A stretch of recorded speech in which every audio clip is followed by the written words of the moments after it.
Hello, so this is Unit 8 of the Raspberry Pi Arduino series. There will be one more Unit 9, and that will terminate this series of units on microcontrollers. So we're going to look at today being a super user. We're going to look at Linux system administration and learn how to manage a Linux system. So before I go, I just want to showcase two different interesting projects, one with the Arduino, one with the Raspberry Pi that I found on the web. This one, and I'll let you explore, the video is interesting. It's somebody wanting to build something similar to an Amazon Echo and uses an Arduino connected to an iPhone. So the iPhone actually does all the heavy lifting in terms of playing songs and understanding voice commands and so on. But the Arduino is used as a device that has very simple sensors and that can activate LEDs. But anyway, it's a good example of how you can interface something as powerful as a phone with an Arduino that can control different light, and it's done through a shield. Shields are little devices that you can add to your Arduino to enhance the abilities of the Arduino, for example, to access Wi-Fi or Bluetooth, things like that. The other one that is also interesting, which I see from time to time coming up, are these attempts to put together Raspberry Pis together in order to generate a parallel processor. And the implied message is that you're going to get a lot of processing power from this. Well, so the answer is maybe, maybe not. The Raspberry Pi has a 1.23 gigahertz processor, 4 cores, so it has the ability to do some heavy-duty computation, and we saw that with the N-Queens algorithm that we ran on different platforms. But it really has slow memory. It doesn't have a lot of memory. And it's not the fastest memory. And the disk is especially slow. That's the SD card that you put on the Raspberry Pi. That's what plays the role of the hard drive for your Raspberry Pi. And it is definitely slow. So here is an attempt where you can have several Raspberry Pis connected together on a motherboard. All the GPIOs are connected to the board, and you have 8 USB ports. What is interesting is that it uses the I2C bus to control the power to the different units. It's inexpensive, like the Raspberry Pi, less than $200 for the motherboard, and then you need to spend $35 roughly for the Raspberry Pis, maybe $10 for the SD card. So you see that you have a system with 28 cores, 4 cores per Raspberry Pi times 7, and fast connection, 1 gigabits per second for the Ethernet. So that is, I think, is fantastic in a university environment to study parallelism. Whether you can do sophisticated machine learning on this, I'm not necessarily sure. And one thing that I want to mention is that when you look at parallelism and you study parallelism, you come across a curve like this. And this is a curve that has been studied and displayed similar curves in many different areas. And what it shows is the performance. So look at the y-axis as the performance, and higher is better. And on the x-axis, the number of cores. And you have some applications that is running, and it is parallel, and so you can run it on 2 cores, 4 cores, 6, and so on. And what you see is that this is the performance you would get with 1 core running the application. So that's the amount of performance that you get. And so think of performance as maybe the size of the problem you can solve. So I can solve a problem of that size. Well, if you put more cores, you see that you can definitely solve bigger problems maybe in the same amount of time. But then at some point, you're going to plateau. And then actually, if you add more cores, what you're going to find out is that your performance is going to decrease. And the reason is very likely that you have so much communication between all these different cores that they have to wait on each other.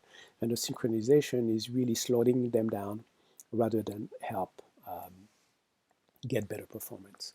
So you should always keep this in mind when you see a system with parallelism, especially a Raspberry Pi that doesn't have that much memory. There are some problems that are so huge that we need to run them on the cloud, because that's the only way to be able to, that we can store all the data that we have. It's in the cloud where we can have many servers. So that sometimes is a requirement. So in that case, we are kind of stuck by having a huge number of servers together in the cloud working on the data. But when your system is manageable, something like this may not give you actually the best performance you think you can get. So, but anyway, it's great for exploring, it's great for teaching, it's great to learn. So I like that. But it's not going to be the supercomputer system that I'm going to buy for myself to do machine learning, for example. All right, so I have also two links here to project pages that have Arduino and Raspberry Pi projects. Interesting, so explore this on your own. So we're going to look at Linux administration. I'm going to go through my slides now, and then I'll do the demos separately, which maybe I will include inside this video, but I'll go through the videos first.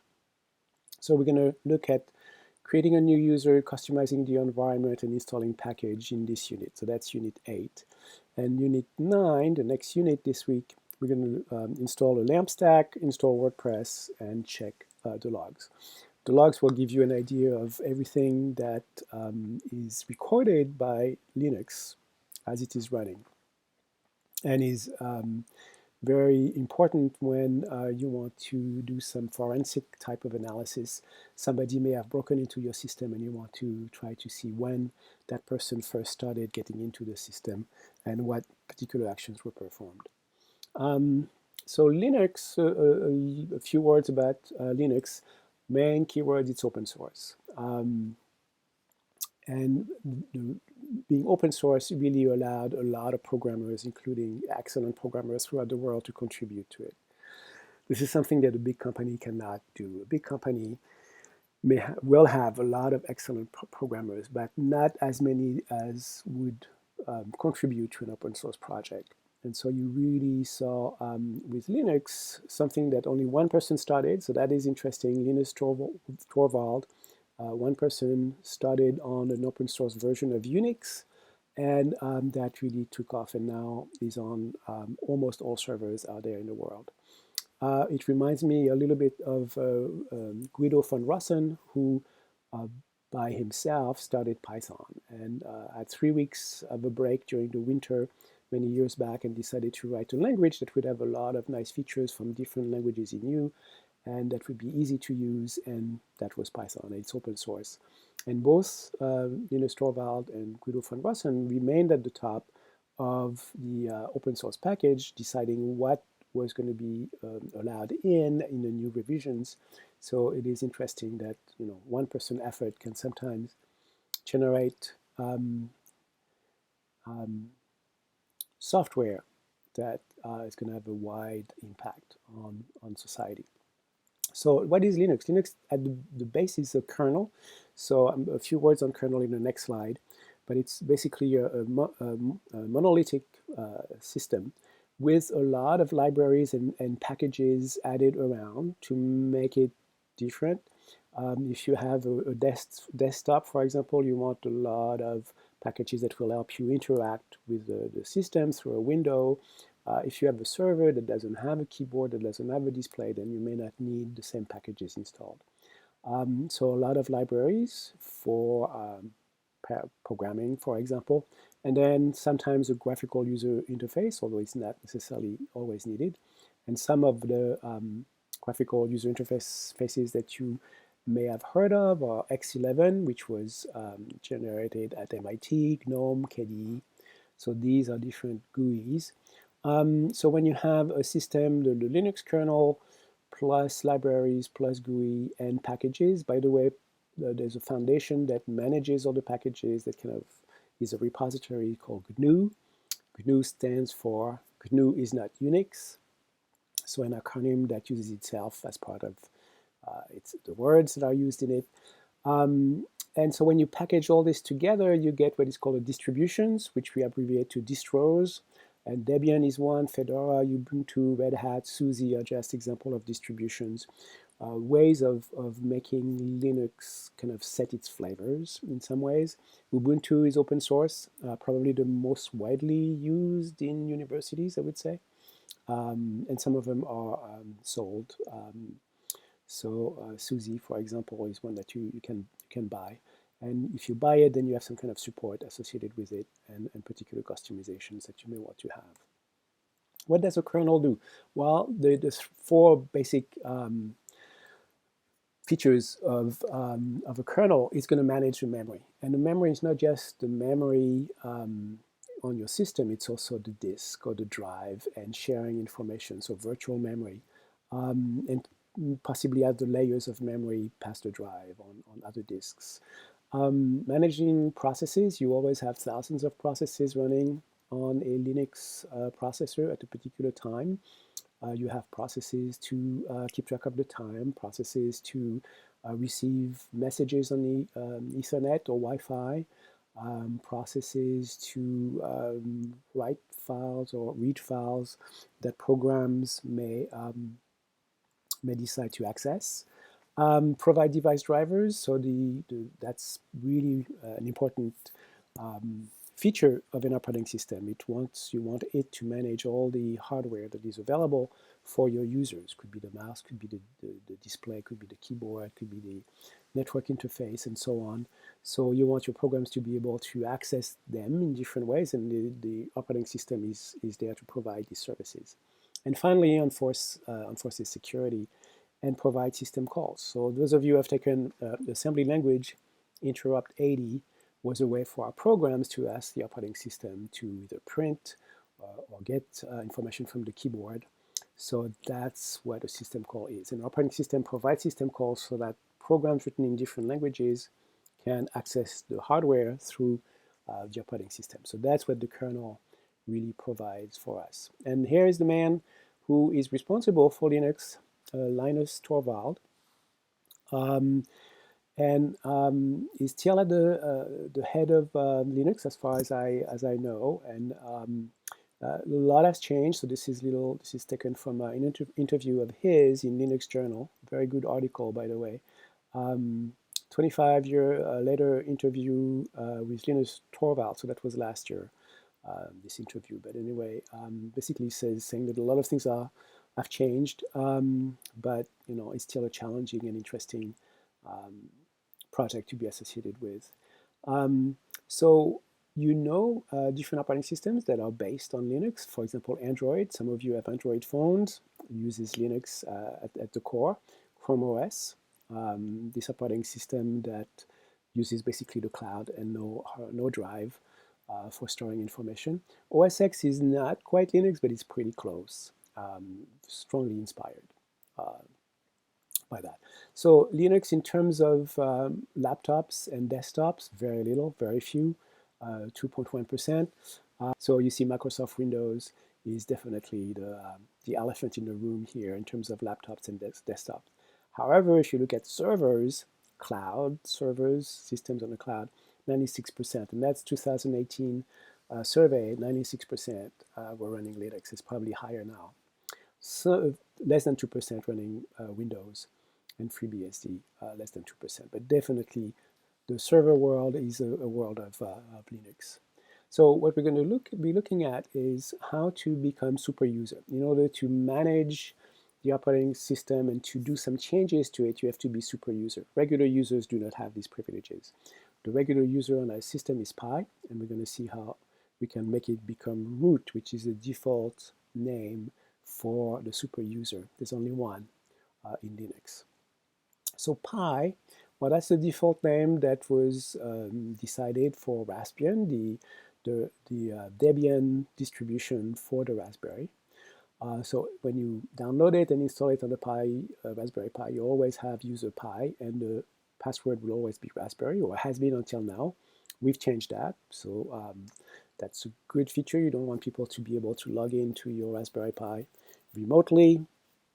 So Pi can run program, can edit files in its own home directory, but that's it. Cannot really do more than that. Cannot install apps, cannot edit files or change files in other users' home, and that's something that you really want. You don't want users to interfere with each other, and cannot view or edit some system files. Definitely cannot modify them, can view some of them, but not all of them. But Pi is part of a group called the sudo group, and Pi has the privilege of becoming root temporarily through the sudo command. So sudo is a command, su for super user, do. So we'll see that, we'll use that, and that's a way that we can temporarily change our privileges to become root and execute commands. So super user, so we know that root is the name of the super user on the Linux system. Root can install applications. We'll look at apt-get. That's one of the ways of doing that. Super user can look at all the files from all the different users, and that's a really strong privilege, but you want the system administrator to be able to help out users when they may have clobbered a file or lost a file. So super user will have access to directories and files of the users of its system. The super user can create system files, delete system files, modify system files, and also if the super user is not careful, can mess up with the system. That happens. And so some users can temporarily become root, not all users. You have to be part of the sudoers group. Pi is, so that's why, and you want Pi to be part of that group, because if you get a brand new Raspberry Pi with the Raspbian install, you want to be able to change the operating system. You want to install apps. And since Pi is the only user, you want Pi to be able to become super user temporarily. And Pi and root have different home directories, so we'll look at that with the demo. So some of the commands that I will touch on, ls, who am I, groups, sudo su, hostname, last, w, and ping. So kind of a very sparse list of commands just to refresh your memory. Most of you should know more commands and know how to run bash scripts, but that's kind of a quick review that we'll do. Then I'm going to show you how to create yourself. And so by that, what I mean is that I'm going to create a user called Dominique on my system.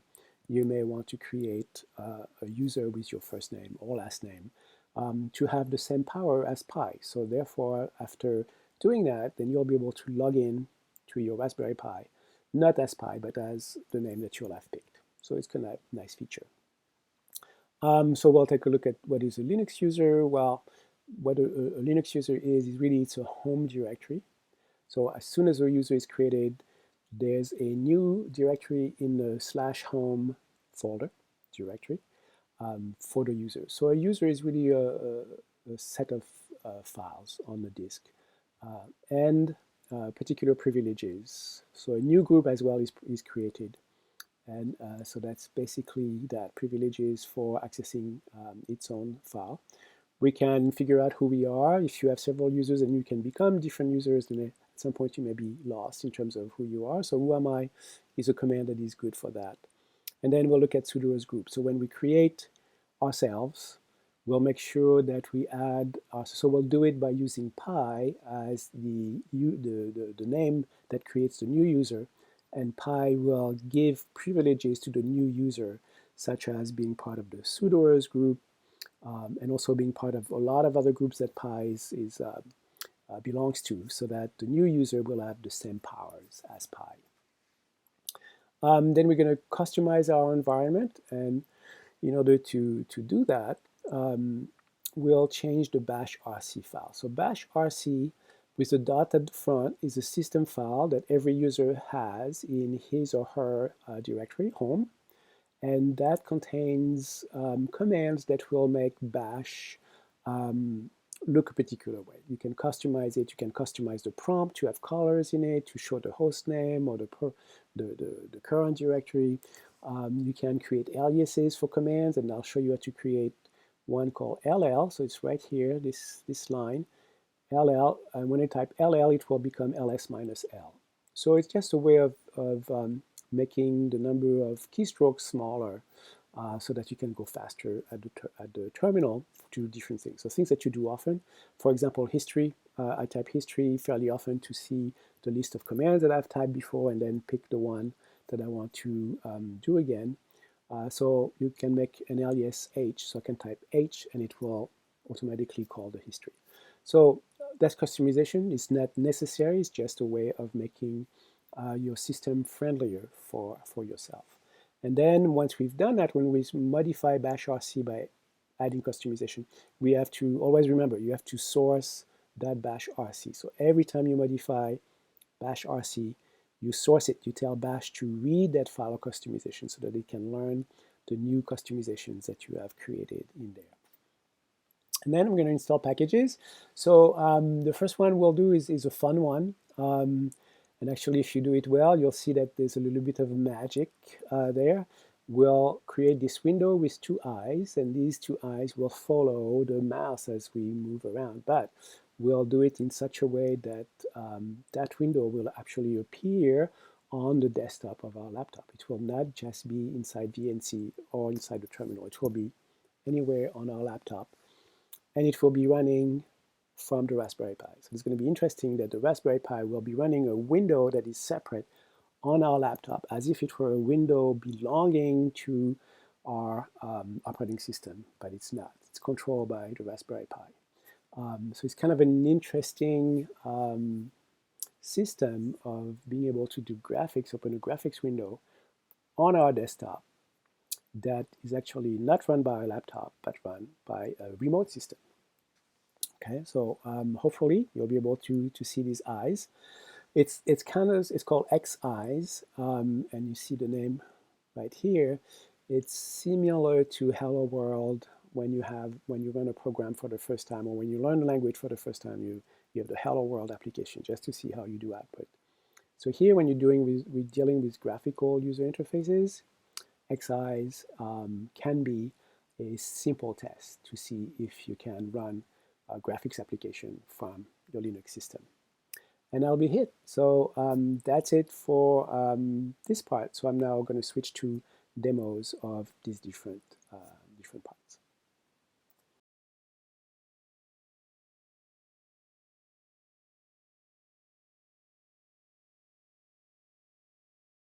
Okay, here is a short demo of the different commands that you may find useful to administer your system, and also a little bit of a refresher.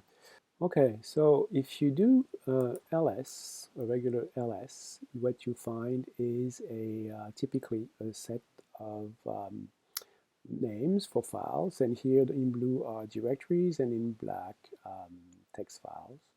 And if you do ls-a, you're going to get more than that. You're going to get as well system files. So every file that has a dot at the front. Oh, I realize that I have a file here that shouldn't be there. It's something that is left over from previous work that I did. So let me remove this one here. So tab, I like to tab whenever I type file names. I write the beginning of the name of the file, for example, .pound, and then tab. And since there's only one file with that beginning, then it finds it, display it, and then I can remove it. So let me do ls-a again, maybe try it here. So when I do ls-a, I list again, I see all my blue folders, but I also see files that have a dot at the end. .arduino is blue, so that's a directory.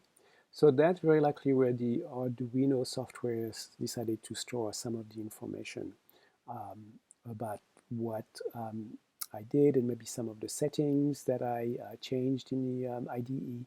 So files that have a dot at the front are usually system files, and if they are in my account, then they somehow define the environment for me in particular ways. So that's ls-a.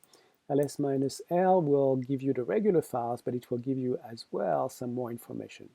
In particular, let's take a look at the front here, drwxrxrx. So D stands for directory. So you see that my blue names here correspond to directories, so you can cd into them, CSC270, ls. I see that I have two directories here, C and Python. Let's go back, ls-l. So default directory RWX. So there's the first group of 3 corresponds to me as a user, and I am Pi. So it means that as user Pi, I can read, write, and execute desktop. So I can read the file.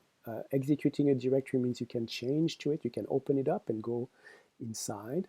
And write means that I could delete it. I could write it and I could delete it. So as a user, I have all the possible writes on the file that is in my home directory, in my account. So that's normal. And you see that this first username is the name of the owner of the file. The second pi here is the group. So as user pi, I am also in a group called pi.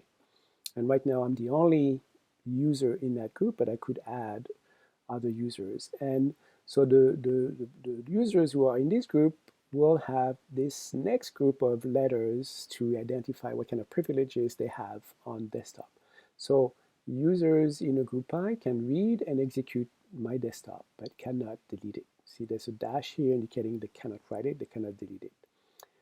And then the last group of 3 is for all, so that's the last group here, all the users on my Raspberry Pi can read and execute my desktop. So that means another user could actually come and look inside my desktop. So that's the default privileges for this directory. So always 3 groups. There's the user, the group that the group pi here, and these are the privileges. And then the last 3 is for all the users of my Raspberry Pi.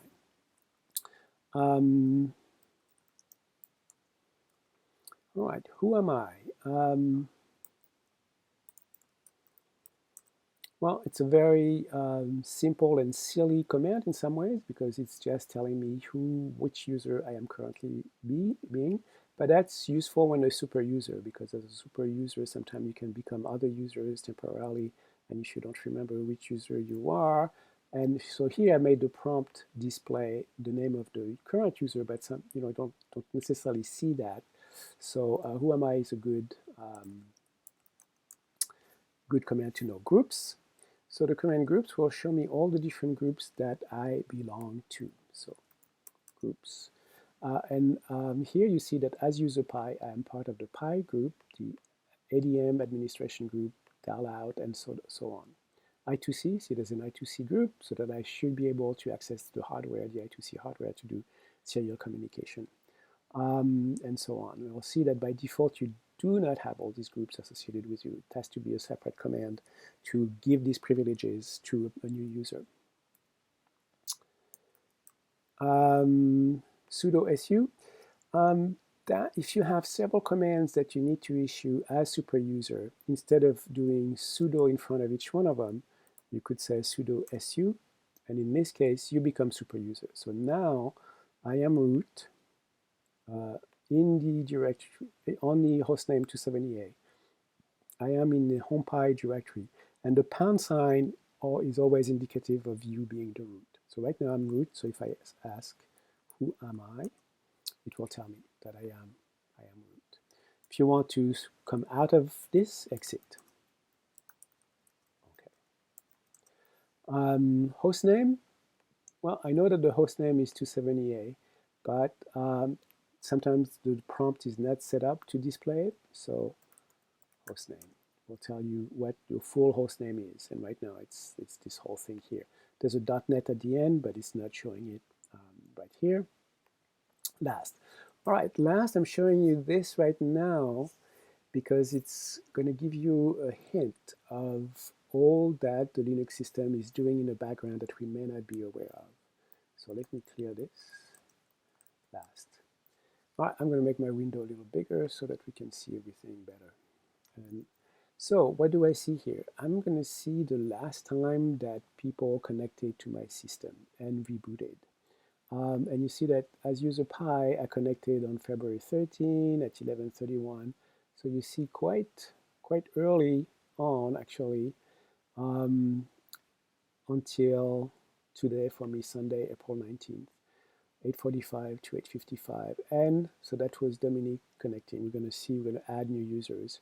So you see that these different users also played with Mickey Mouse as a user, and we see that user connected when, what time, and from which IP address. So you see that here, this is the IP address of my laptop. So we see that all these different attempts come from my laptop. So not terribly useful here, except to give us a sense that Linux is actually tracking everything that is going on the system, even for such a small device as the Raspberry Pi. And it's not the size of the device that is important, it's the fact that Linux is the operating system on it. So we'll take a look in Unit 9 at where this information is kept. These are the logs.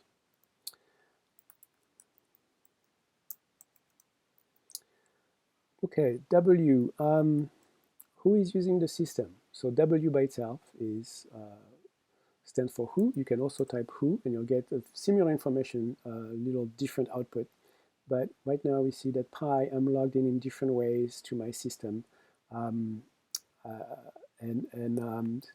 really useful to figure out all these different ways. But what I could do, for example, I could connect as Dominique. So let me do that right now from here. I'm connecting from my laptop to the Pi, the Raspberry Pi, as Dominique. So who am I? I'm Dominique. So if I go back here and I ask for who, then now I see that there's a new user using the system, and this is when that person connected. And interestingly, connected from the same IP address as Pi, because I'm doing that from the same laptop. All right. And ping.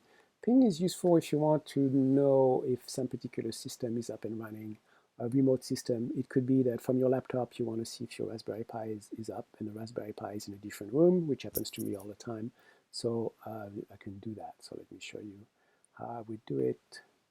From here I could say ping 270A is a gig.net, and I see, so let's decipher what's going on here. I see one line, 64 bytes from 192.168.117. That's the IP address of my Raspberry Pi. So the DNS server that I'm using is associating this name with this IP address, which is local on my network.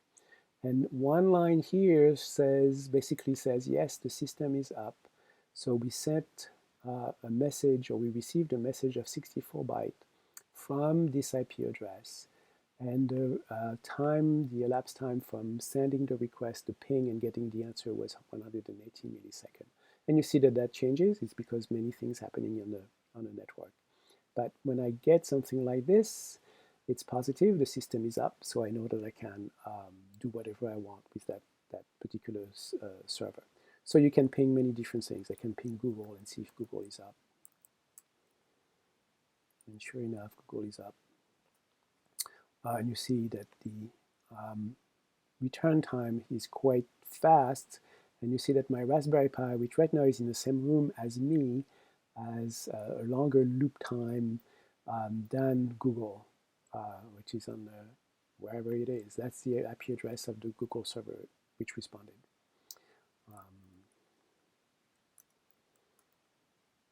Oh, I'm back here. So let me, that's it. So this is a demo of these different commands. So now let's demo adding a user. So I'm going to look at the lab that is ready for, that is attached to this unit, Unit 8 lab. And what we're going to do is we're going to issue this command, sudo add user, and then whatever username. I've already created Dominique, so I'm going to create one called Thiebaut.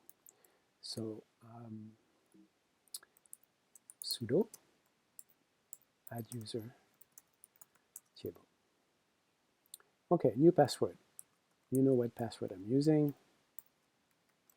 And I have to retype it to make sure that I've typed it correctly the first time.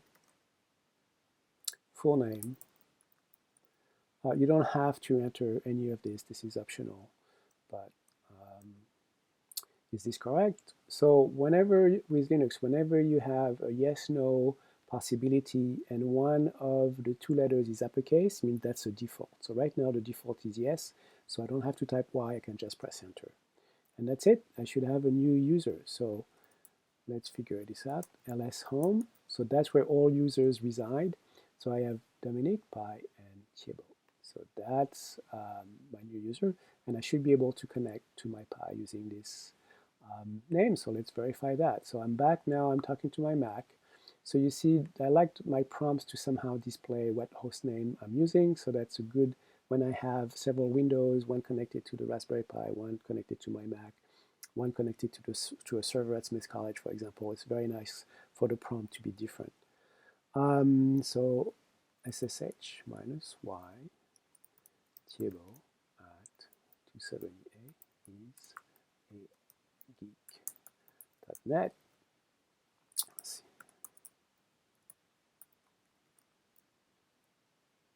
Okay. So I'm connected. If I do an ls, there's nothing. All right, so by default, a new user doesn't have any new files there. So if I wanted the user to have the same kind of collection of directories as the user Pi, I would have to copy them. So let's go back to here. So that's for this part. Now we're going to make this new user Thiebaut to be a sudoer.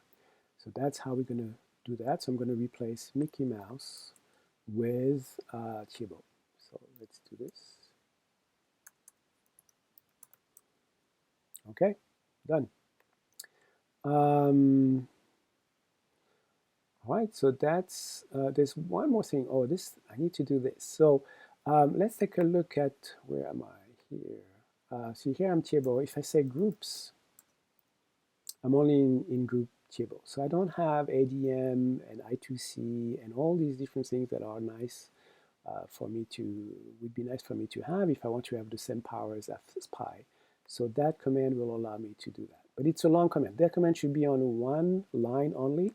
And the backslashes that you see here is a way to tell Bash that this is actually one line. And so I'm going to copy paste it in several chunks. I think it's probably safer. So I need to be Pi, who has the power to do so. That's the first part of my command. So these are the different groups that I want to make Thiebaut part of. And then is space Thiebaut.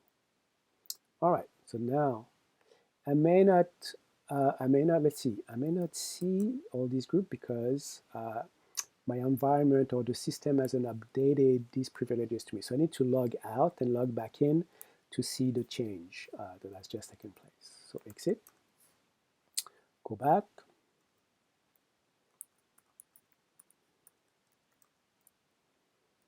Okay, clear groups. All right, so now Thiebaut is part of all these groups. Thiebaut is part of the Thiebaut group and all these different other groups, including sudo. So this is very good. So now I can connect to my Raspberry Pi as Thiebaut, and I'll be able to do whatever Pi was user Pi could have done. So that's a good good thing. All right, customizing your environment. So that's the new demo.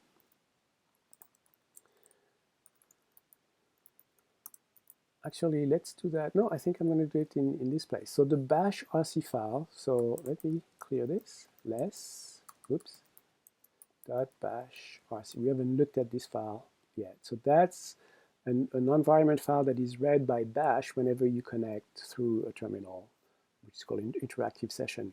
Whenever you have an interactive session with your Linux system and you're using bash as your shell, then this file .bash RC is going to be read, and all the commands in it are going to be executed, and it's going to customize your environment.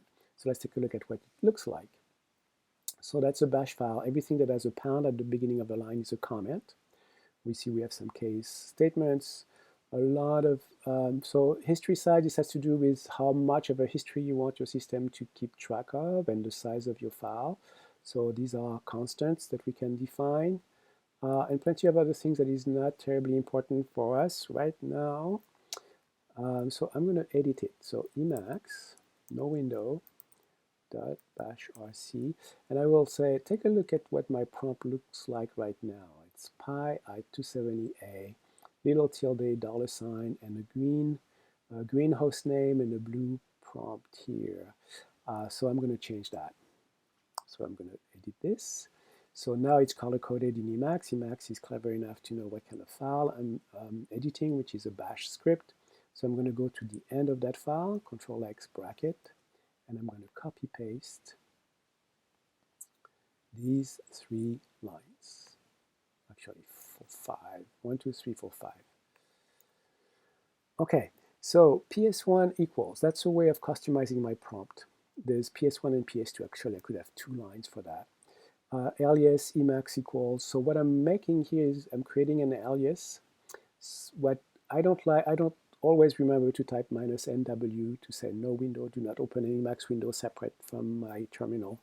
So by creating an alias that will always add -NW to Emacs, then I'll be safe. And then I'm going to create a command or an alias called LL. And whenever I type LL, bash will substitute it for ls-l. The same with H. Whenever I type H, bash will substitute history and it will run the history command. So very simple modifications, but you see with that how I can customize my environment. So I've added this, Control-X, Control-C, yes. So now if I type LL, LL hasn't been recognized. So I've changed the file, but I haven't told bash that there are new customizations. So I need to tell bash to read this file, and I do that by typing source.bash rc. All right, and you see my prompt is different now. I've changed the prompt. And if I type LL, it will do an ls-l, and if I type H, it will give me the history of all my commands. So good, so that's for the customization. New demo, XIs. Let's take a look at how I can install XI. So first, let's verify that it's not installed. Okay, XIs, command not found. The little end here is a way of telling Linux to run something, but run it in the background as a separate process so that I can come back to the prompt and add, issue more commands. Otherwise, my prompt will be blocked. So that's the little end here, run in the background. So I see that XIs is not installed. So I have to search for the package that contains it. So that's the command I'm going to use for that. Sudo apt-cache search XIs. Cryptic. I'm going to show you soon another way of searching for packages that is much friendlier, but that's probably the fastest. And what I get is this. It says, okay, XIs is in a package called x11-apps of X applications, and X stands for X11, which is that graphical user interface that was created at MIT. So I'm going to install this x11 apps with this command. Sudo, because I need to be super user to do that. apt-get, so that's the standard command that you should remember. Install, because you could also remove. And x11 apps, that's the package that contains XIs. It contains many different things, XIs being one of them. So let's go back to where I was. Okay, and now I can sudo apt install x11 apps. Okay, so it should be relatively quick, a few seconds, 10 to 15 seconds maybe. And then I should have x11is installed, and you'll see the magic. So let's try it. XIs, run in the background, and boom, that's it. I have a new application. And you see it's a separate window. It's not part of my terminal, even though I'm running in a terminal. And this window is on my Mac desktop. It looks like a Mac window, but it's not. It's a window run by Linux, and it follows the mouse. Even if the mouse is outside the terminal, it still follows it. So it's a very nice, it's kind of like the Hello World program for graphical user interfaces. You can check whether you can open graphical applications from your terminal window. So now I know that I can. And the reason that I can do this is I'll show you. I'm going to switch to this. I'm going to exit. All right. See this command. This is the command that I used in order to connect from my Mac to SSH, from my Mac to Linux. And the -y here is the option that says allow graphical applications to run from the remote server and open Windows on my desktop. So because of that, then I can have Excise running. All right, where is Excise? Let's see. Right here. So I'm going to stop it. Okay. It's running. If I want to remove it, that's the command that I would use. And I don't really want to keep it. So my SD card doesn't have a huge amount of memory, 16 gigs. So I'm going to try to save memory. So sudo apt-get remove x11 apps. So it's going to go through the whole process. Are you sure? Do you want to continue? Yes is the option. Press enter, and I should be good. Let's wait a few seconds.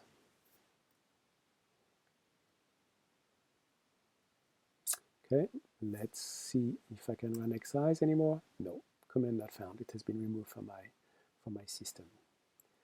All right, Figlet. In a lab, I'll ask you to install it and play with it. I'm going to skip that for right now. One package that I mentioned earlier that I really like for installing packages instead of using the command line. Command line is very fast, but sometimes it's nice to have something that is a little friendlier. So we're going to install something called Synaptic. Sudo apt-get install Synaptic. And actually, it's already installed, so it should tell me that it's already there. It says Synaptic is already the newest version. The following package was automatically installed and is no longer required. Every so often you may see this. It's telling you that you have some thing that is not needed anymore. So if you want to clean your system, keep it lean, then you can do sudo apt auto remove. So I usually follow advice that Linux is giving me, such as this one. And it's going to remove extra packages, kind of like garbage collecting of packages. Takes a little bit of time. It has a display that tells you what's going on. And I'm done. So Synaptic has been installed. So what I'm going to show you. Synaptic is best run from VNC. So where is my VNC? Okay. So I'm connecting through VNC to my Raspberry Pi. It's going to take a little while. Remember, when you're running a terminal, this is a text-based system. So with terminals, all that needs to be exchanged between your terminal and the Raspberry Pi are just characters, the few characters that are on the screen. Typically 25 lines, 80 characters, so it's not much. Whenever you're using VNC, all the pixels from the window are being exchanged. And so here you have about 1 million pixels, 1,000 by 1,000 roughly. So that's 1 million pixels that have to be exchanged between the Raspberry Pi and my Mac. And each pixel is 3 colors, so probably 3 bytes. So that's 3 million bytes that have to be exchanged. Compare that to 25 times 80, sorry, 25 times 80, much sure. So the terminal is going to be a faster way of exchanging information. With your server, I can refer to the Pi as a server in some ways. VNC is friendlier, but it's going to take longer for everything. Okay, so where is Synaptic? So if you click on the main menu, little Raspberry, and go to Preferences, you will see the Synaptic Package Manager at the bottom. So I'm going to open it up. It wants my password because it wants to make sure that I am part of the group that is allowed to install packages, part of the sudoers group.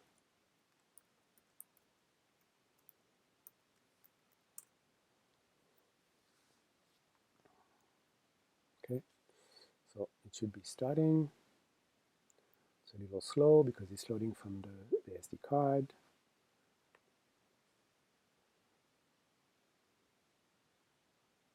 Okay, showing up. Here is the Synaptic Package Manager. So it's similar to doing sudo apt-get in a terminal, but it has a user interface. So in this window on this side, you're going to see all the different categories of packages that exist. Cross-platform debugging databases, so you can take a look at what kind of database package you can install. editors, fonts, and so on. So GNU, R statistical system, so you can install R. You have over 30,000 packages available. And you can also search. So here, if you want to install, for example, Figlet, I would just search for it, and it's going to search the repository of packages. Then it's going to see whether that package is on my system, and it's going to report on that. It's going to take a while.